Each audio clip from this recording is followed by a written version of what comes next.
안녕하세요. 다산에듀 강사 오은서입니다. 25년 이외 전기기사, 전기공사기사, 회로이론 및 제어공학에 나온 문제들을 같이 살펴보도록 하겠습니다. RLC 직렬 회로에 다음과 같은 전압을 인가할 때 이러한 전류가 흐를 경우 소비되는 전력은 약 몇 와트인가? 즉 소비 전력 또는 유효 전력을 묻는 문제가 되겠습니다. 그래서 한번 공식을 같이 작성해 볼까요? 우선 유효 전력의 문자를 P라고 한다면 전압 곱하기 전류, 여기에 역류를 곱해 주셔야 되죠. 즉 코사인 세타를 곱해 줍니다.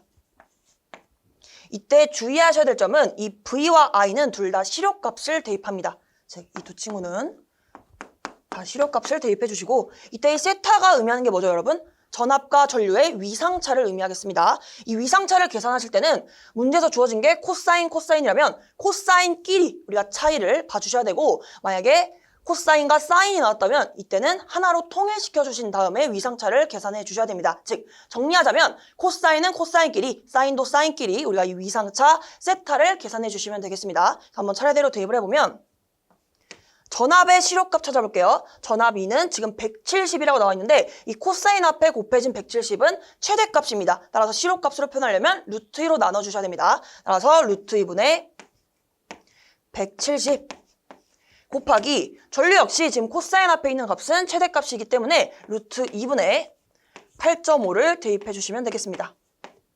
그리고 코사인 세타를 한번 같이 계산해 볼게요. 전압 같은 경우는 지금 6분의 파이라고 나와 있죠. 즉 우리가 쉽게 각도로 바꾸게 되면 파이에 180도 대입해 주시면 되죠. 그럼 이 친구가 30도가 되겠고요. 그리고 여기는 마이너스 6분의 파이, 즉 마이너스 30도가 됩니다. 이때 전압과 전류 간의 위상차는 30에서 마이너스 30을 빼면 60도가 나오게 되죠. 따라서 여기에 60도를 대입해 주신 다음에 계산을 해주시면 되겠습니다. 이 값이 대략적으로 우리가 361W가 나오겠습니다. 정답을 골라주시면 1번이 되겠습니다. 전류와 기전력 사이에 위상차를 묻고 있는 문제입니다. 우선 이렇게 위상차를 계산을 할 때는 우리가 사인 파형은 사인 파형끼리, 코사인 파형은 코사인 파형끼리 맞춰주신 다음에 비교를 해주셔야 되는데요. 지금 보시면 전류는 사인 파형이고 기전력은 코사인 파형이죠. 그래서 우리가 이 코사인을 한번 사인으로 같이 동일하게 만들어 보도록 하겠습니다. 그럼 그 전에 우리가 알아야 될 것이 있는데, 우리가 이 코사인 오메가 t라는 것은 사인 오메가 t보다 90도 빠릅니다. 그걸 수식적으로 어떻게 표현하냐? 사인 오메가 t 플러스 90도로 표현을 해요. 즉 코사인은 사인보다 90도 빠르다, 이렇게 수식으로 기억을 해주시면 되고, 제가 이 친구를 이해를 돕기 위해서 한번 그림으로 간단하게 설명드리도록 하겠습니다. 이렇게 오메가 t에 대해서 여기가 원점이라고 한다면 우리가 사인 오메가 t는 원점을 지나죠. 제가 그 사인 파형을 한번 그려보면 파란 색깔로 그려보도록 하겠습니다. 이런 식으로 사인 오메가 t를 계산할 수 있고, 그 다음에 코사인 오메가 t를 표현해보면 아마 이러한 그림이 익숙하실 거예요. 이렇게 이러한 주황 색깔 그래프를 떠올리기가 쉽습니다. 즉 이 친구는 코사인 오메가 t. 근데 우리가 같은 모양으로 비교를 해야 위상차를 정확하게 비교할 수 있겠죠. 따라서 이 주황 색깔을 조금 연장시켜서 그려보도록 하겠습니다.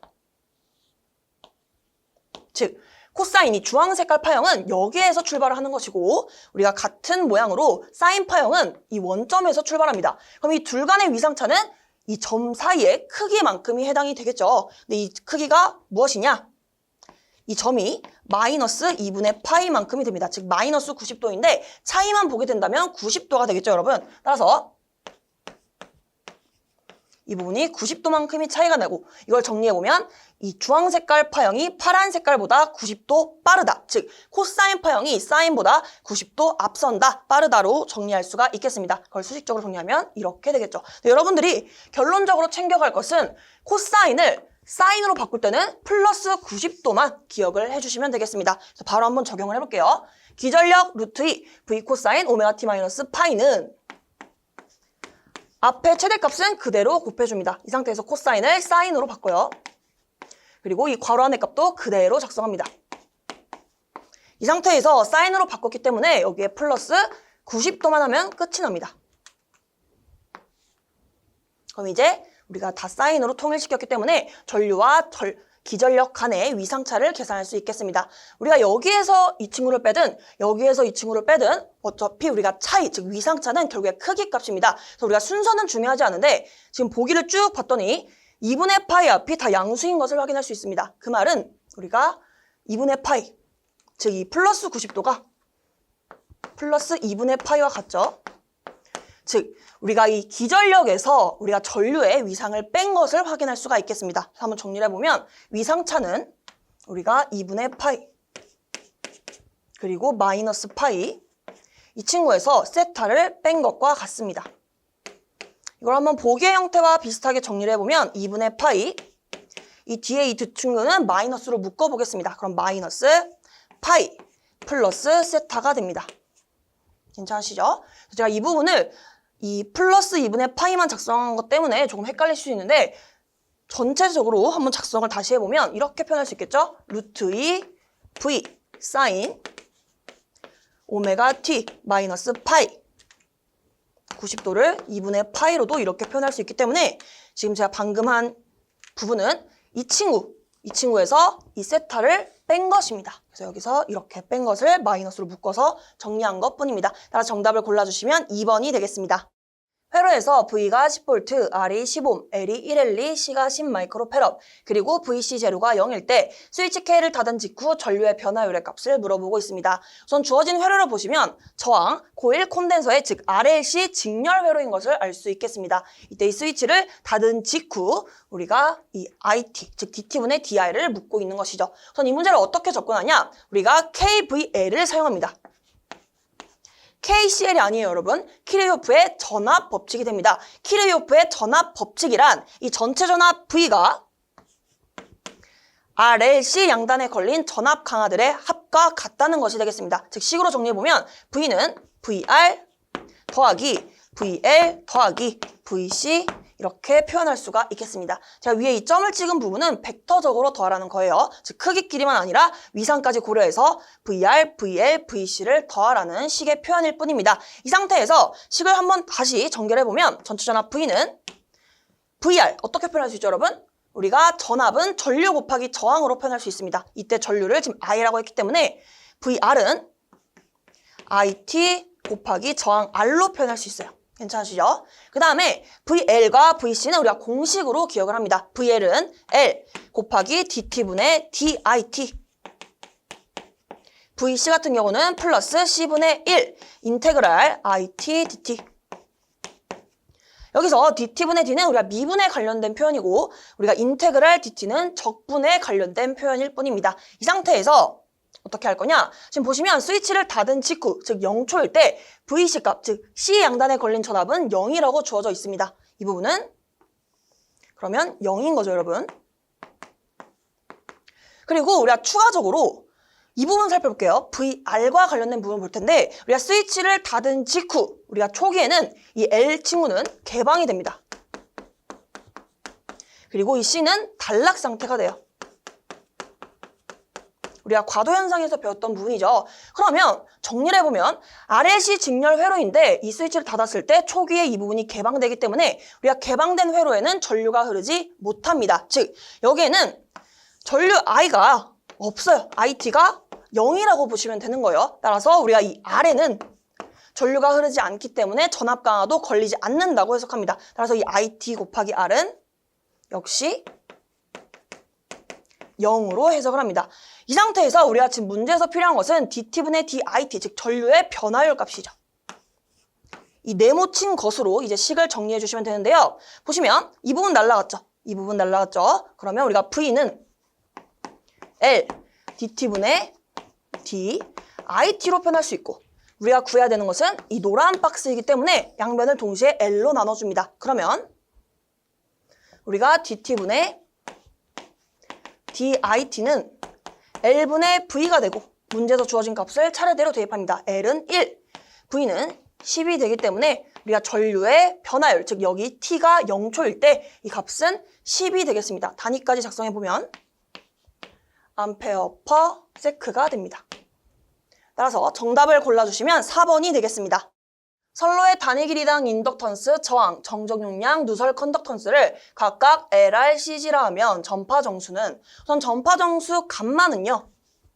우리가 루트 직렬 임피던스 G 곱하기 병렬 어드미턴스 Y로 표현할 수가 있어요. 이때 각각의 G와 Y의 값을 대입해 주시면 루트 G부터 대입해 보겠습니다. 그러면 R 플러스 J 오메가 L이 되고요. 이 상태에서 병렬 어드미턴스 Y는 우리가 G 플러스 J 오메가 C가 됩니다.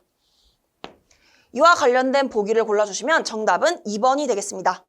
전류의 대칭문을 I0, I1, I2, 유기기전력을 EA, EB, EC, 단자전압의 대칭문을 V0, V1, V2라 할 때 삼상교류 발전기의 기본식 중 정상분 V1 값은 단 G0, G1, G2는 영상, 정상, 역상 임피던스이다. 우선 이렇게 글로 표현된 것을 제가 한번 간단하게 그림으로 표현해 보도록 하겠습니다.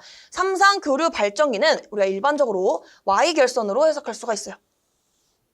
이렇게 Y결선 한번 그려보고 이 발전기에서 우리가 유기기전력은 문제에서 우리가 E0, E1, E2라고 표현할 수 있어요. 즉 우리가 영상분, 정상분, 역상분에 우리가 유기기전력을 표현한 것이고요. 이때 우리가 이 선로에 임피던스가 존재하겠죠. 이때도 역시 영상분, 정상분, 역상분의 임피던스를 표현할 수가 있겠습니다. 그리고 여기에는 전류 I가 흐를 것이기 때문에 이것도 마찬가지로 I0, I1, I2로 쪼개서 생각할 수가 있어요. 그럼 우리가 이걸 통해서 무엇을 구할 수 있냐? 이 발전기에서 이 유기기전력, 임피던스, 흐르는 전류를 통해서 우리가 이곳에 단자전압 V를 계산할 수 있습니다. V는 어떻게 계산하죠, 여러분? 우리가 발전기에서 단자전압은요, 유기기전력에서 이 선로에 이 전압 강화를 빼주시면 됩니다. 즉, 우리가 V는 E 마이너스 임피던스 곱하기 전류로 계산할 수가 있어요. 이 임피던스 곱하기 전류하는 것 자체가 이곳에서 걸리는 전압 강화를 의미하죠. 즉 유기기전력에서 전압 강화만큼 뺀 것이 단자전압이라는 것이 되겠습니다. 이 친구도 이 단자전압 V도 V0, V1, V2로 각각 식을 작성해 주시면 돼요. V0는 E0 마이너스 G0 곱하기 I0 그리고 V1은 E1 마이너스 G1 그리고 I1이 되겠고요. 마지막으로 V2는 E2 마이너스 G2 곱하기 I2가 됩니다. 여기서 끝날 것이 아니라 우리가 삼상평형이라면 어떠한 것이 성립되냐? 삼상평형에서는 영상분 그리고 역상분 즉 E0와 E2가 존재하지 않습니다. 그리고 이때 정상분 E1 같은 경우는 A상의 전압과 같다는 성질이 있어요. 물론 문제에서 직접적으로 삼상평형이라는 조건이 주어진 것은 아니지만 우리가 조건이 안 주어졌기 때문에 일반적으로 이렇게 해석을 하는 겁니다. 이 친구를 대입을 해보면 E0, E2는 0이죠. 그래서 이 친구 날아가고 이 친구도 날아갑니다. 그리고 여기서 E1은 EA가 되죠. 따라서 우리가 V1 같은 경우는 EA 마이너스 G1 곱하기 I1이 되는 것이고 나머지 두 친구는 이렇게 뒤에 전압 강화를 뺀 이 친구만 남게 되겠습니다. 이렇게 밑줄 그은 부분만. 한번 문제 보기를 보게 되면 정상분 V1을 묻고 있죠. 그럼 우리는 이 친구만 찾으면 되는 거예요. V1은 EA 마이너스 G1 I1을 찾아주시면 됩니다. 정답을 골라주시면 3번이 되겠습니다. 다음 중 엽하기 필터의 종류가 아닌 것은 지금 보기 1번부터 4번을 보시면 반복적으로 정 K형이라고 나와 있는데요. 이때 이 K는 우리가 어떠한 의미가 있다기보다는 A형, B형과 같이 문자 K를 통해서 우리가 필터의 어떠한 종류를 표현한 것뿐입니다. 우리가 이 문제를 풀기 위해서는 이 뒤에 나와 있는 전역, 대역, 고역, 저역을 통해서 이 문제를 풀어주시면 되겠습니다. 제가 한번 설명을 드려볼 텐데 첫 번째 우리가 이 엽하기 필터의 종류로 로우, 패스, 필터라는 것이 있어요. 한번 영어로 먼저 작성해 볼게요. 로우, 패스, 필터. 이게 무슨 말이냐? 즉 낮은 것만 통과시킨다는 거예요. 이것을 우리가 저역, 통과, 엽하기라고 합니다. 즉 낮은 것만 통과시킨다. 자, 그래서 이 그래프를 한번 표현해 볼 텐데요. 이 로우 패스 필터는 이렇게 표현할 수 있습니다. 가로축은 주파수예요. 즉 주파수를 걸러내는 친구예요. 근데 어떻게 걸러내냐? 이 로우 패스 필터의 그래프는 이런 식으로 그려집니다. 즉 주파수가 오른쪽으로 갈수록 증가하는, 즉 높은 주파수죠. 즉 이 부분, 이 앞부분에 이렇게 올라가 있는 부분은 지금 저주파에 해당됩니다. 즉 저주파는 살리고 고주파는 걸러내는 거예요. 그래서 우리가 저주파만 통과시킨다고 해서 저역 통과 옆하기를 로우 패스 필터라고 합니다. 그리고 두 번째, 이것과 반대되는 개념으로 하이 패스 필터라는 것이 존재해요. 하이 패스 필터. 다른 건 다 똑같은데 이 부분이 고역으로 바뀝니다. 즉 고역 통과 옆하기라고 생각해 주시면 돼요. 그래프도 이 친구와 반대되게 그려주시면 되는데요. 한번 표현해 볼게요. 주파수 F를 걸러내긴 걸러내는데 어떻게 걸러내냐? 고주파만 통과하게끔 걸러냅니다. 즉 저주파 부분은 이렇게 0에 가깝고 이 부분이 고주파에 해당되는 부분이죠. 즉 이 부분의 주파수만 살리고 이 저주파에 해당되는 부분은 지금 다 걸러내고 있죠. 따라서 우리가 이러한 그래프 파형을 우리가 하이 패스 필터의 회로를 가진다고 보면 되겠습니다. 그리고 마지막으로 세 번째, 밴드 패스 필터. 밴드 패스 필터. 이 친구는 대역 통과 옆하기라고 합니다. 즉 여기에만 대역 통과 옆하기. 이 첫 번째, 두 번째와 어떠한 차이점이 있냐? 이 밴드 패스 필터는요, 우리가 원하는 주파수 구간만 따로 뽑아낼 수 있는 정말 편리한 친구입니다. 즉 이 로우 패스 필터는 이 부분 저주파만 걸러내고, 그리고 하이 패스 필터는 우리에게 필요한 고주파만 따로 걸러냅니다. 그런데 이 밴드 패스 필터는요, 그림을 보시면 확 와닿으실 거예요. 친구는 이렇게 생겼습니다. 즉 내가 필요한 구간의 주파수가 이 부분이라면 이 밴드 패스 필터를 이용해서 이 원하는 구간의 주파수만을 뽑아내는 우리가 그러한 옆하기가 되겠습니다. 우리가 종류를 살펴보면 크게 저역, 고역, 그리고 대역이 있겠습니다. 그래서 우리가 보기에서 정답을 골라주시면 우리가 이 옆하기의 종류가 아닌 것으로는 보기 1번이 정답이 되겠습니다. 전원과 부하가 델타 결선된 삼상평형 회로가 있다. 전원 전압이 200V, 부하 한 쌍의 임피던스가 6 플러스 J8ohm일 때 선전류를 묻고 있습니다. 우선 이러한 문제는 그림을 먼저 그리고 시작을 하시면 조금 쉽습니다. 이렇게 전원 측 델타 결선, 그리고 부하 측도 이렇게 델타 결선으로 표현을 해보도록 할게요. 편의상 접속점은 제가 생략하도록 하겠습니다. 이 상태에서 전원 측 한번 표현을 해보면 이렇게 전원이 인가되어 있는 것이고, 이 전원이 지금 200V라고 나와 있죠. 즉 이 부분이 200V입니다. 그런데 지금 델타 결선이기 때문에 전원 측의 이 상전압과 선간전압이 같죠. 그리고 이 선간전압은 다시 부하의 상전압과 같은 것을 알 수 있습니다. 이 부분은 암기하는 것이 아니라 그림을 통해서 바로 볼 수가 있어요. 이 부분에 편의상 제가 부하를 네모로 표현해 보도록 하겠습니다. 이렇게 있다고 했을 때 이 전원 측의 전압 200V가 그대로 쭉 가서 부하 측의 상전압과 같게 되는 것을 볼 수가 있겠습니다. 즉 정리를 해보면 부하 측의 이 노란 색깔로 표현한 이 상전압도 역시 200V가 됩니다. 괜찮으시죠? 이렇게 조건 하나를 정리를 했고, 그 다음에 부하 한 쌍의 임피던스가 6 플러스 J8ohm이다. 즉 이 각각이 다 G가 되는 거예요. 그래서 이 G 하나의 값이 6 플러스 J8ohm이라고 주어져 있어요. 즉 저항과 코일의 직렬 연결된 우리가 직렬 합성 임피던스가 주어진 것을 확인할 수 있겠습니다. 즉 이 네모를 자세하게 그리면 이렇게 그려야겠죠. 근데 제가 이 부분을 편의상 이렇게 색칠한 것 뿐입니다. 그래서 이렇게 이해해 주시면 되겠고, 이걸 토대로 우리가 선전류를 계산하려면 가장 먼저 해야 될 것은 상전류를 계산을 해야 됩니다. 즉 여기에 흐르는 상전류 IP를 계산해 보도록 하겠습니다. IP는 부하의 임피던스 분의 부하의 상전압을 대입합니다. 이 VP는 우리가 지금 200V라고 계산을 했어요. 그래서 여기에 200을 대입해 주시면 되고, 이때 임피던스는 크기를 대입합니다. 이 6 플러스 J8에서 크기는 루트 6 제곱 더하기 8의 제곱으로 표현할 수 있고, 이거 계산해 주시면 15ohm이 나옵니다. 그래서 여기에 10을 대입할게요. 그러면 상전류 IP는 20A가 되겠습니다. 여기까지 하면 거의 다 있습니다. 이때 선전류, 여기에 흐르는 전류 IL을 묻고 있는 거죠. 우리가 델타 결선에서 결국에 선전류를 묻고 있는 것이기 때문에 델타 결선의 선전류 IL은 상전류의 몇 배죠, 여러분? 루트 3배입니다. 우리가 위에서 구한 상전류 20A를 그대로 대입해 주시면 돼요. 그럼 정리하게 되면 20 루트 3A가 되는 것을 확인할 수 있겠습니다. 정답을 골라주시면 2번이 되겠습니다. 삼상유도 전동계의 출력이 3마력이고 전압이 200V, 효율 80%, 역률 90%일 때 전동계에 유입하는 선전류를 묻고 있습니다. 우선 이 문제를 풀려면 우리가 이 마력을 우리가 유효 전력의 단위로 환산할 수 있어야 됩니다. 즉, 우리가 여기서 짚고 넘어가야 될 부분은 1마력이라는 것은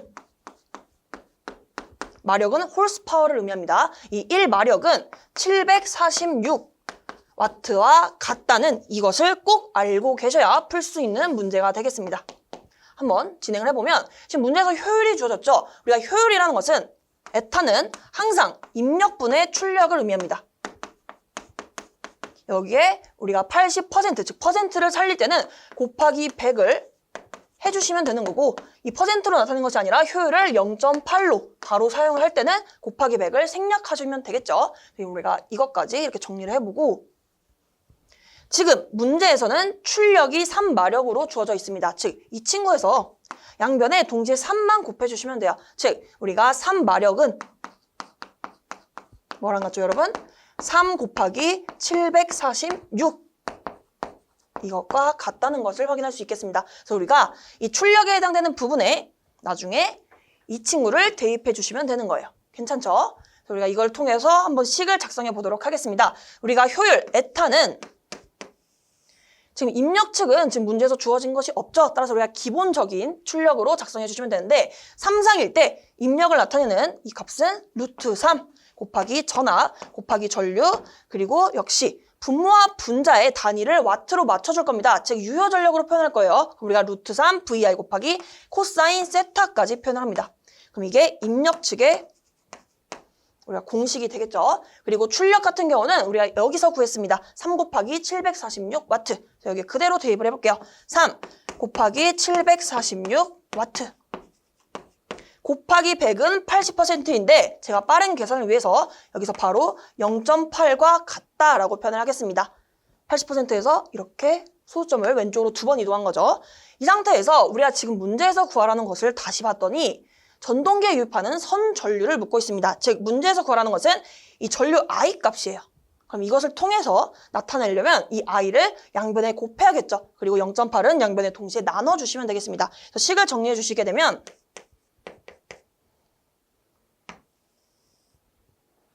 좌변은 루트 3 V 그리고 코사인 세타 그리고 이 0.8이 결국에는 에타를 의미하는 거죠. 효율. 그래서 여기에 에타 이렇게 작성할 수가 있겠고 분자에는 3 곱하기 746이 되겠습니다. 괜찮으신가요? 이게 결국에 뭐다? 전류 I를 의미하겠습니다. 그래서 여기에 각각의 값을 대입만 해주시면 돼요. 루트 3V. V는 지금 문제에서 200V라고 주어져 있습니다. 그리고 역률은 지금 0.9. 효율 에타는 0.8을 대입해 주시면 돼요. 그래서 이렇게 좌변에 이 식을 다 정리를 해주시면요. 결국에는 이 전류 I 값은 대략적으로 8.97A가 나옵니다. 따라서 정답은 4번을 골라주시면 되고 자, 마지막으로 정리를 해드리면 우리가 효율은 입력분의 출력입니다. 근데 지금 문제에서 출력의 값이 3마력으로 줘졌기 때문에 3 곱하기 746을 대입을 한 것이고요. 입력 같은 경우는 별다른 언급이 없기 때문에 일반적으로 우리가 기본 공식인 루트 3 VI 코사인 세타 즉 3상에서의 유효 전력 공식을 대입을 한 겁니다. 그래서 이렇게 I에 대해서 표현을 해주신 다음에 각각의 값을 다 대입만 해주시면 되겠습니다. 그래서 우리가 I는 8.97A로 정답 4번을 골라주시면 되겠습니다. 비정연파 전압이 다음과 같을 때 시료치는 약 몇 볼트인가?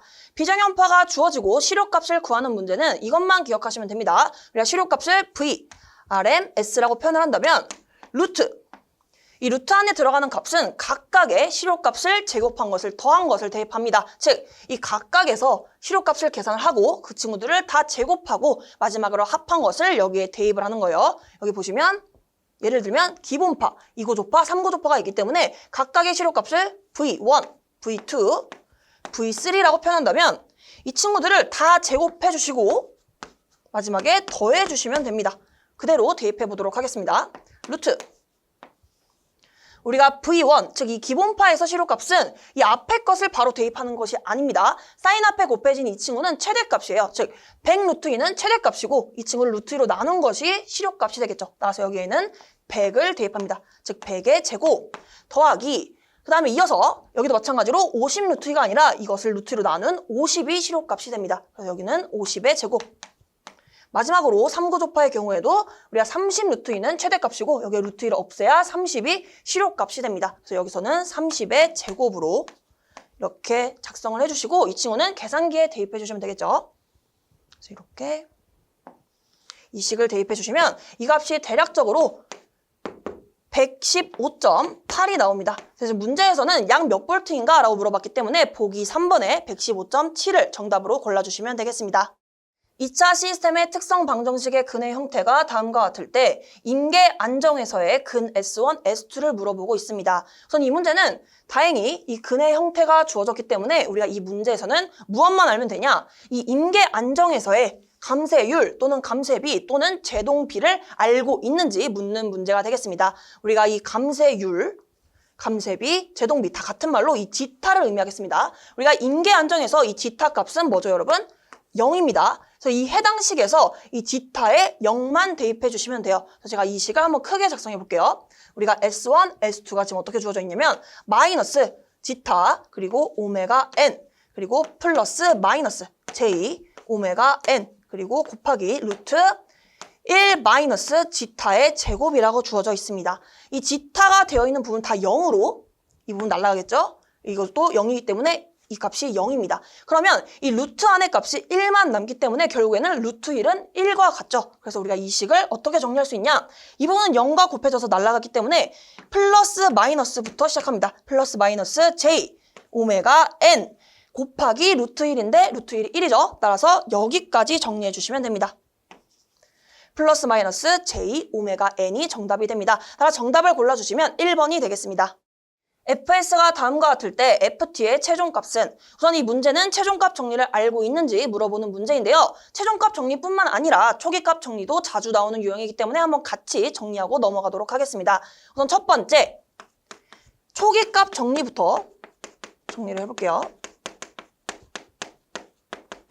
초기, 무엇이 초기이냐? 시간 t가 초기일 때입니다. 즉 리미트 t가 0으로 갈 때 우리가 ft의 값을 말하는 것입니다. 즉 리미트 t가 0으로 갈 때 ft는 리미트 s가 무한대로 갈 때 s 곱하기 fs와 같다는 것이 초기값 정리가 됩니다. 그래서 이거 어떻게 기억하시면 좋냐면 초기에는 스무스했다 이것을 기억해 주세요. 스무스죠. 무한대, 무를 떠올려 주시면 되겠습니다. 초기값은 스무스이다 이렇게 생각해 주시고 그 다음에 두 번째 최종값 정리 보도록 하겠습니다. 문제에서 필요한 것은 최종값이죠. 이 친구는 역시 어떠한 것이 최종이냐? 시간 t가 최종일 때입니다. 즉 리미트 t가 최종, 즉 무한대로 가는 거예요. 리미트 t가 무한대로 갔을 때 ft는 뭐랑 같다? 이때는 최종에는 SOS를 치자. 이렇게 해주시면 기억을 해주시면 좋습니다. 리미트 t가 무한대로 갈 때 ft는 리미트 s가 여기에 SOS인데 이 O를 0으로 해석을 해주세요. 그러면 S가 0으로 갈 때 S 곱하기 FS가 됩니다. 잘 보시면 SO, S가 이렇게 있죠. 이렇게 기억을 해주시면 좋겠습니다. 그래서 우리가 최종값은 이렇게 식을 정리해주시면 되고 이 친구에 바로 대입해주시면 되죠. FS에 S를 곱하게 되면 이 친구가 어떻게 정리되죠, 여러분? 우리가 리미트 S가 0으로 갈 때 S를 곱한 값을 바로 정리해보면 이 분모에 S가 하나씩 떨어지겠죠. 그럼 여기가 S제곱 더하기 S 그 다음에 여기는 플러스 3이 되고요. 분자 같은 경우는 2S 플러스 15가 됩니다. S가 0으로 간다는 말은 여기에 바로 0을 대입해 주시면 됩니다. 0, 0, 0 그러면 3분의 15가 남죠. 그러면 이 값은 뭐가 된다? 3분의 15는 5가 나오겠습니다. 따라 정답을 골라주시면 3번이 되겠습니다. 게르프 전달함수 GH로부터 근계적을 작성할 때 실수축에서의 정근선의 교차점은 우리가 정근선의 교차점은 제가 편의상 델타라고 표현하겠습니다. 이 교차점의 공식부터 한번 같이 정리를 해볼게요. 우리가 델타는 우선 분모에는 극점의 개수에서 0점의 개수를 뺀 것을 대입합니다. 그리고 분자는 극점을 다 더한 시그마 P, 즉 이 시그마는 우리가 합의 기호입니다. 극점을 다 더하라는 것이 돼요. 그래서 우리가 정리해보면 시그마 P 마이너스 시그마 D로 표현할 수 있어요.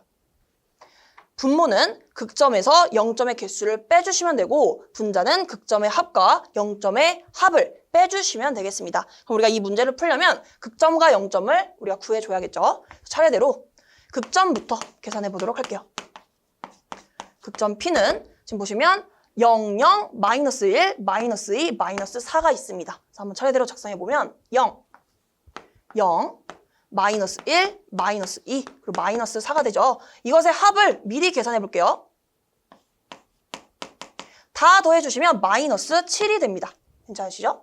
그 다음에 0점도 보도록 할게요. 0점은 분자를 0으로 만드는 값입니다. 여기서는 2, 그리고 3이 되겠죠. 그럼 여기는 2, 3이 되고 역시 합을 계산해 주시면 5가 되겠습니다. 그럼 이 공식에 차례대로 대입을 해볼게요. 극점의 개수 P는 지금 5개가 존재하죠. 1, 2, 3, 4, 5 따라서 여기는 5 그리고 0점의 개수는 2가 되겠습니다. 2개. 그리고 분자 같은 경우는 합끼리 빼주셔야 되기 때문에 마이너스 7에서 5를 빼면 돼요. 마이너스 7, 마이너스 5 그러면 3분의 마이너스 12가 되기 때문에 마지막 이 친구를 약분해 주시면 이렇게 마이너스 4가 됩니다. 따라 정답은 마이너스 4로 정리할 수가 있겠습니다. 정답 골라주시면 3번이 되겠습니다. 그림과 같은 제어 시스템이 안정하기 위한 K의 범위는 우선 주어진 블록 선도가 있는데 제가 계산을 쉽게 하기 위해서 이 부분, 이 박스를 G라고 두겠습니다. 즉, 이 네모 박스를 제가 순방향 전달함수 G라고 잠시 표현을 해보도록 하겠습니다. 그럼 이것을 통해서 우리가 전체 전달함수, 즉 입력 RS분의 출력 CS를 어떻게 계산하냐? 1 마이너스, 지금 루프를 보시면 G 곱하기 마이너스가 있죠. 즉, 한번 그림을 그려보면 이렇게 루프가 하나 존재합니다. 근데 이때 이 마이너스를 꼭 챙겨가 주셔야 돼요. 그럼 여기가 마이너스 G가 되는 것이고요. 분자는 지금 순방향 경로가 G밖에 없죠. 따라서 여기에 G를 대입을 해주시면 됩니다.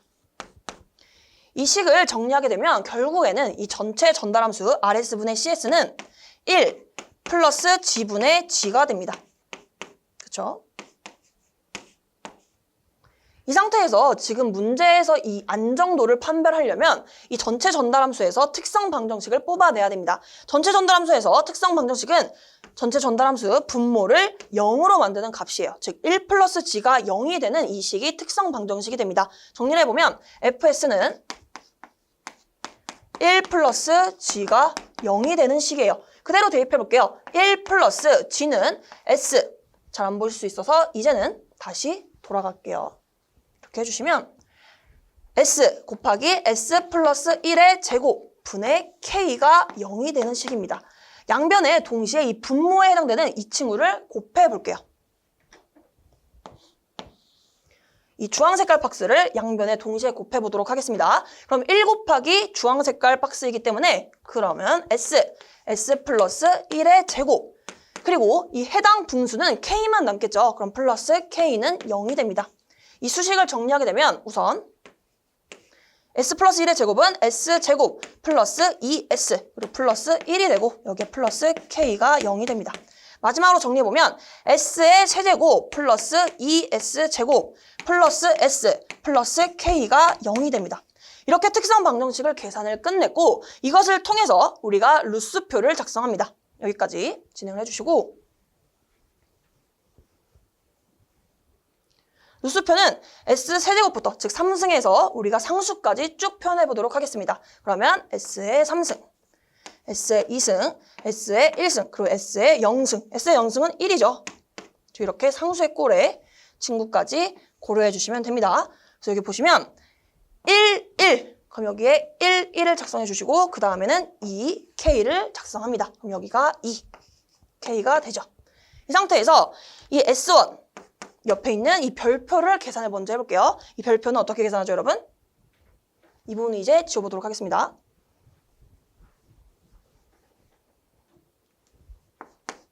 별은 2분의 즉 이 위에 거 분의 이렇게 곱한 것 마이너스 이렇게 곱한 것이죠. 따라서 2 마이너스 K가 됩니다. 이 별은 2분의 2 마이너스 K가 된다. 그리고 여기 아무것도 없는 부분은 0이기 때문에 여기 0 작성해 주시면 되고 우리가 루스프에서 반복적으로 나오는 부분이죠. K 아래 0이 왔다면 즉 어떠한 수 아래 0이 왔다면 이 K가 그대로 내려갑니다. 여기로. 그럼 이렇게 루스표에 제1열을 다 채웠는데요. 이 상태에서 이 제어계가 안정하려면 이 루스표에 제1열의 부호가 변하면 안 됩니다. 그럼 차례대로 보시면 1, 2는 양수죠. 그럼 부호가 변화하지 않으려면 이 나머지에 있는 이 2분의 2 마이너스 K 그리고 K도 역시 양수여야 됩니다. 그래서 우리가 만족해야 되는 첫 번째 조건은 2분의 2 마이너스 K가 양수여야 되고 그리고 두 번째 K도 양수여야 됩니다. 즉 우리가 이 제어계가 안정하려면 이 두 가지 조건을 동시에 만족해 주셔야 돼요. 그래서 우리가 하나는 쉽게 0보다 큰 것을 얻어낼 수 있었고 이 식만 정리해 주시면 됩니다. 양변을 동시에 2를 곱하게 되면 0 곱하기 2는 0이죠. 따라서 이 친구는 2 마이너스 K가 0보다 크다가 되고 이 마이너스 K는 우측으로 넘깁니다. 그럼 어떻게 되죠, 여러분? K가 2보다 작다는 이러한 조건이 나오게 돼요. 그럼 우리가 여기서 실수하면 안 되는 게 1번과 2번을 동시에 만족해야 된다고 했습니다. 즉 K는 0보다 크면서 2보다 작아야 되는 것을 만족해야 되는 거예요. 따라서 정답은 0보다 크고 2보다 작다가 되겠습니다. 그래서 정답을 골라주시면 4번이 되겠습니다.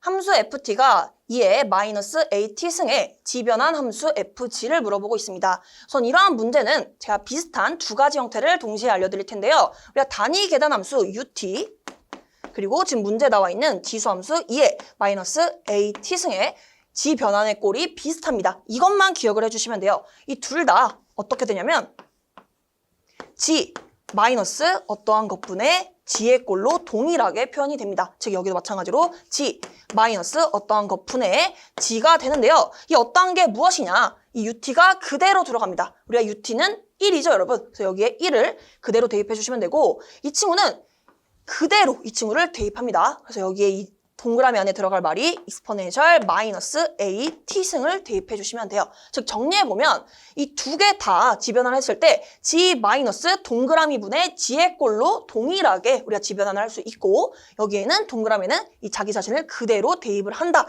이렇게 기억을 해주시면 좋습니다. ut는 1과 같고 익스포넨셜 마이너스 at는 그대로 대입해 주시면 되죠. 근데 정확히는 이 t가 대문자 t로 샘플링 주기를 의미합니다. 우리가 문제에서는 이 대문자, 소문자가 중요한 것이 아니라 이러한 형태로 변화하는 방법을 알고 있는지 물어보는 것이기 때문에 이것을 꼭 기억을 해주시길 바랍니다. 정답을 골라주시면 4번이 되겠습니다. 다음과 같은 신호흐름 선도에서 RS분의 CS, 즉 전달함수의 값을 물어보고 있습니다. 이러한 문제는 우선 공식을 알고 계셔야겠죠. 우리가 전체 전달함수를 MS라고 표현한다면 이 MS는 지금 문제에서 주어진 RS분의 CS를 의미합니다. 그리고 공식을 한번 같이 떠올려 볼 텐데 우선 분모는 이렇게 정리를 합니다.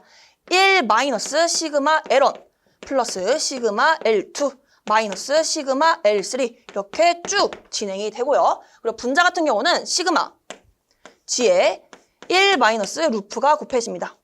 이 각각이 의미하는 바를 제가 간단하게 말로 설명을 드릴 텐데요. 우선 이 시그마는 합을 의미하는 기호입니다. 즉 시그마 L1은 서로 다른 루프 이득을 합한 것을 의미하고요. 시그마 L2는 우리가 접촉하지 않는 루프 두 개의 이득의 곱의 합을 의미합니다. 그리고 시그마 L3는 서로 접촉하지 않는 루프 세 개의 이득의 곱의 합을 의미하는데 지금 보시면 루프를 먼저 찾아볼게요. 여기 보시면 이렇게 하나 그리고 위에 다른 색깔로 파란 색깔 표현하겠습니다.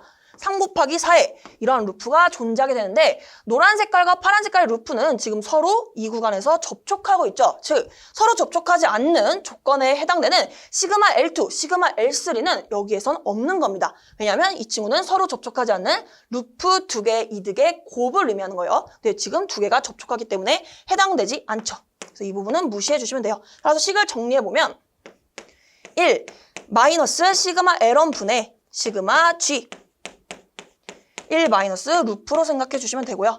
이때 분자도 한번 볼게요. 분자에 해당되는 이 G는요. 순방향 경로를 의미합니다. 즉 입력에서 출력으로 향하는 순방향 경로를 쭉 보면 이렇게 주황 색깔 경로가 되겠습니다. 이 상태에서 1 마이너스 루프, 이 루프가 무엇이냐? 이때 이 루프는 이 순방향 경로, 이 주황 색깔의 경로와 만나지 않는 루프를 의미하는데 지금 보시면 노란 색깔도 만나고 있고 파란 색깔도 주황 색깔과 만나고 있죠. 따라서 이때 이 루프도 존재하지 않는 케이스예요. 우리가 결론적으로는 1 마이너스 시그마 L1분의 시그마 G만 고려해 주시면 되겠습니다. 그래서 한번 대입을 해볼게요. 우리가 전체 전달함수 MS는 1 마이너스 노란 색깔부터 해볼까요? 그러면 2, 3, 5를 다 곱합니다. 2 곱하기 3 곱하기 5. 그 다음에 우리가 파란 색깔 루프는 3 곱하기 4죠. 따라서 이 친구도 더해줍니다. 플러스 3 곱하기 4. 여기까지가 시그마 L1. 시그마 L1에 마이너스를 붙인 것입니다. 그리고 분자 같은 경우는 순방향 경로이기 때문에 1 곱하기 2 곱하기 3 곱하기 1입니다. 그러면 결국에는 6이죠. 이 식을 계산해 주시면 되는데요. 한번 같이 계산해 보도록 하겠습니다. 1 마이너스, 우리는 여기는 30이죠. 그리고 여기는 플러스 10입니다. 그리고 여기가 분자가 6이 되기 때문에 이 괄호 안의 값이 지금 더해 주시면 42가 나와요. 그 말은 1 마이너스 42죠. 그러면 마이너스 41분의 6을 의미하겠습니다. 이게 정답이 되겠습니다. 따라서 보기에서 정답을 골라주시면 3번이 되겠습니다. 제어 시스템의 상태 방정식이 다음과 같고 A와 B의 행렬이 다음과 같을 때 특성 방정식을 구하면 저는 이렇게 주어진 상태 방정식에서 특성 방정식 FS의 식을 알고 계셔야 됩니다. FS는 S, I, 마이너스 A의 절대값이 0이 되는 값입니다. 이때 이 절대값이라고 제가 간단하게 표현했는데 이게 무엇이냐? 어떠한 행렬이 예를 들어 A 행렬이 있다고 하겠습니다. 이 A 행렬의 이 절대값 표현은 사실상 이 A의 행렬식을 계산하라는 말입니다. 이렇게 A의 절대값으로 표현하기도 하고 아니면 행렬식을 영어로 하면 디터미넌트인데 이 디터미넌트 A라고 표현하기도 합니다. 괜찮으시죠? 즉 이것을 어떻게 구하는지가 결국엔 중요한 것인데 예를 들어 A의 행렬이 이것과 다르게 A, B, C, D라고 주어져 있다고 가정을 하겠습니다. 이때 이 행렬 A의 행렬식 값은 이렇게 곱한 것 마이너스 이렇게 곱한 것으로 구할 수 있습니다. 즉, 이 값은 AD 마이너스 BC가 된다. 이러한 형태로 곱하고 뺀다는 것을 기억을 해주시면 되겠습니다. 결국에 우리가 해야 되는 것은 SI-A를 계산을 해주시고 그 다음에 이 1번에 속한 이 행렬의 행렬식 값을 두 번째로 계산을 해주시면 되겠습니다. 그럼 이제 차례대로 진행을 해보도록 할게요. 우선 SI를 표현해보면 이때 I는 단위 행렬을 의미하죠. 그래서 우리가 SI는 S, 0, 0, S가 됩니다. 이게 S와 I를 곱한 형태예요. 이 상태에서 마이너스 A, 문제에서 주어진 0, 1, 마이너스 3, 4를 그대로 작성합니다. 이게 SI-A를 의미하겠습니다. 여기서는 행렬의 뺄셈은 각각의 성분에서 차례대로 빼주시면 돼요. S-0, S죠. 그리고 0-1, 그럼 마이너스 1이 됩니다. 그리고 0 마이너스 3이니까 마이너스 곱해주면 플러스 3이 됩니다. 그 다음에 S-4예요. 여기는 S-4. 이 친구의 이렇게 행렬을 구했는데 이것의 행렬식 값을 구하는 겁니다. 그러면 이렇게 곱한 것, 마이너스 이렇게 곱한 것이 0으로 가면 되는 거죠. 그래서 우리가 계산을 해보면 FS는 이렇게 곱한 거 S-4 그리고 마이너스 지금 보시면 이렇게 곱한 게 마이너스 1 곱하기 3이죠. 그럼 마이너스 3입니다. 이렇게 대입을 해주시면 돼요. 그러면 이 부분이 마이너스가 플러스로 바뀌죠. 따라서 FS는 S-4 플러스 3이 되기 때문에 정리해주시면 S제곱 마이너스 4S 플러스 3이 됩니다. 괜찮으시죠? 그래서 우리가 특성 방정식이죠. 이게 0이 되는 이러한 특성 방정식을 계산할 수가 있겠습니다. 정답을 골라주시면 2번이 되겠습니다. 게르프 전달함수 GS가 다음과 같이 주어지는 단위 부계한계가 있다. 단위 계단 입력이 주어졌을 때 정상 상태 편차가 0.05가 되기 위해서는 K의 값은 얼마인가? 여기서 말하는 K는 이 게르프 전달함수의 분자에 있는 K 값을 의미합니다. 이거 주의해 주시고 여기서 말하는 정상 상태 편차 0.05가 의미하는 값도 한번 살펴볼 텐데요. 지금 입력으로 단위 계단 입력 UT라고 주어졌기 때문에 이 0.05는 정확히 말하면 정상 위치 편차를 의미합니다. 즉 정상 위치 편차 ESS가 지금 0.05라고 주어진 거예요. 근데 우리가 추가적으로 이 정상 위치 편차 ESS는 공식으로도 접근할 수 있죠. ESS는 정상 위치 편차 상수 KP를 사용해서 1 플러스 KP분의 1로도 구할 수 있습니다. 이 KP를 다시 설명을 드리면 이때 이 친구는 정상 위치 편차 상수를 의미합니다. 괜찮으시죠? 그래서 우리가 여기까지 해주신 다음에 이 값이 0.05다 이것을 이용해 주시면 되는 거예요. 이때 이 KP는 어떻게 구하냐? 정상 위치 편차 상수 KP는 리미트 S가 0으로 갈 때 GS로 계산할 수 있습니다. 즉 주어진 이 GS 값에서 S 값에 0을 대입해 주시면 돼요. 즉 여기에도 0, 여기도 0, 여기도 0을 대입해 주시면 되는데요. 그러면 KP는 어떻게 된다? 여기는 괄호 안의 값이 2죠. 2 곱하기 역시 괄호 안의 값이 3입니다. 그러면 2 곱하기 3 분의 분자는 6K 곱하기 0 플러스 1이에요. 이 괄호 안의 값은 결국에는 0 플러스 1이니까 1이죠, 여러분. 그러면 6K 곱하기 1을 의미하기 때문에 여기는 6K가 됩니다. 그리고 여기서 2, 3, 6이기 때문에 이렇게 약분이 되죠. 즉 여기서 알 수 있는 것은 KP가 결국에는 K와 같다는 것입니다. 문제에서 구하라는 K가 이 친구고요. 이때 이 KP는 우리가 정상 위치 편차 상수를 의미했습니다. 결국에는 이게 K와 같기 때문에 이 친구는 어떻게 구한다? 1 플러스 K분의 1이구나. 그런데 이 0.05라는 친구는요. 어떻게 정리할 수 있냐면 100분의 5죠. 100분의 5는 20분의 1입니다. 즉 분자를 지금 1로 일부러 만들었습니다. 여기도 분자가 1이에요. 그 말은 비교해보면 20과 1 플러스 K가 같다는 것이죠. 그 말은 정리해보면 K는 19가 된다는 것을 의미하겠습니다. 괜찮으시죠? 그래서 정답을 골라주시면 1번이 되겠습니다. 블록선도에서 A에 해당하는 신호는 지금 보기에 조작량, 제어량, 기준 입력, 동작 신호가 나와 있는데요. 우선 이 친구들을 다 이 블록선도에 같이 표현해 보도록 하겠습니다. 우선 앞부분부터 보게 되면 기준 입력 요소에서 나오는 이 화살표는요. 제가 편의상 파란 색깔로 표현할게요. 이 친구는 기준 입력에서 나오는 이 요소, 이 친구는 기준 입력 신호가 됩니다. 기준 입력. 즉 보기에는 이 부분에 해당되는 값이죠. 이 친구와 그리고 이 뒤에서 다시 앞쪽으로 돌아오는 이 개환 신호, 즉 피드백 신호라고도 하고 괴한 신호라고도 합니다. 이 부분을 표현해보면 주황 색깔로 이렇게 표현할 수 있습니다. 이 부분을 피드백 신호 또는 괴한 신호라고도 합니다. 이게 주황 색깔이 되는데 이 기준 입력과 피드백 신호를 뺍니다. 그것의 결과는 이 노란 색깔에 해당되는 부분인데요. 이게 A죠. 이 부분이 무엇이냐? 여기 문제 나와 있는 동작 신호를 의미합니다. 즉 동작 신호란 무엇이냐? 기준 입력과 피드백 신호의 차를 의미하는 것이 이 노란 색깔 동작 신호가 되겠습니다. 이 부분이 동작 신호. 나머지 보기도 한번 쭉 살펴볼 텐데요. 이 제어 요소에서 제어 대상에 가해지는 이 신호, 빨간 색깔 신호는 우리가 조작량이 되겠습니다. 마지막으로 우리가 제어 대상에서 나오는 친구는요. 제가 하얀 색깔로 표현할게요. 이 하얀 색깔은 제어 대상에서 나오는 이 친구는 제어량을 의미하겠습니다. 그래서 보기를 하나씩 다 살펴봤는데요. 조작량은 여기 빨간 색깔, 제어량은 하얀 색깔, 기준 입력은 파란 색깔, 동작 신호는 노란 색깔로 표현을 해봤습니다. 문제에서 묻고 있는 A에 해당되는 신호는 동작 신호가 되겠습니다. 정답 골라주시면 4번이 되겠습니다.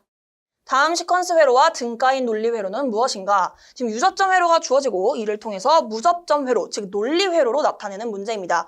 이렇게 유접점에서 무접점으로 나타낼 때는 실수를 방지하기 위해서 중간에 꼭 논리식으로 표현을 하고 이 문제를 풀이하시는 것을 추천드리겠습니다. 우리가 같이 논리식을 표현해 볼 텐데요. 지금 보시면 A의 A 접점이죠. 그리고 B의 B 접점입니다. 우리가 B 접점 같은 경우는 이 B 문자 위에 발을 씌워주시면 돼요. B 접점은 이렇게 발을 씌웁니다.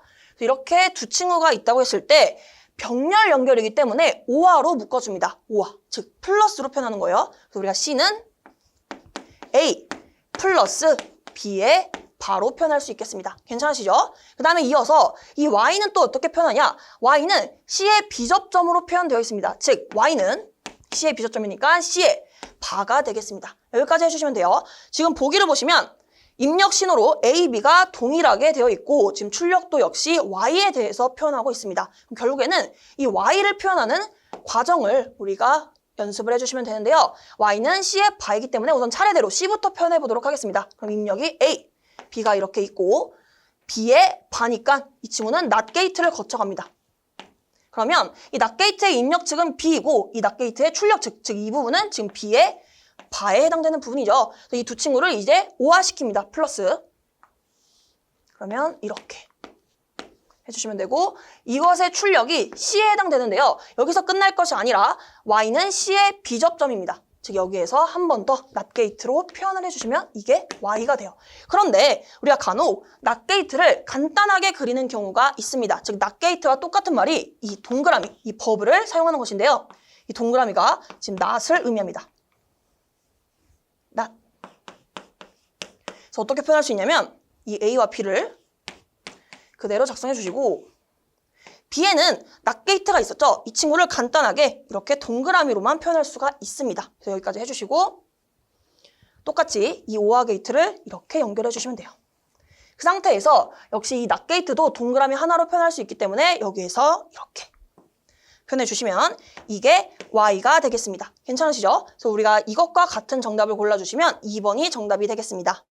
그림과 같은 블록 선도의 전달함수는 즉 입력 RS분의 출력 CS 전달함수를 구하는 문제입니다. 한번 쭉 봤더니 우리가 블록 선도든 신호음 선도든 우리가 첫 번째로 해야 될 것이 무엇이냐? 지금 보시면 루프를 찾아야 됩니다. 즉 한 바퀴 다시 되돌아오는 루프를 찾아주시면 되는데 여기 보시면 여기서 출발해서 다시 되돌아가고 있죠. 즉 이 부분이 노란 색깔 루프에 해당이 되겠습니다. 그리고 한 가지 더 찾아볼게요. 보시면 이렇게도 다시 되돌아오고 있습니다. 여기서 출발해서 다시 돌아오고 있죠. 그래서 우리가 파란 색깔로 그림을 그려보면 이러한 파란 색깔 루프도 존재하게 됩니다. 우리가 이럴 때 전체 전달함수를 예를 들어 MS라고 표현을 한다면 이 MS가 RS분의 CS를 의미하는 거죠.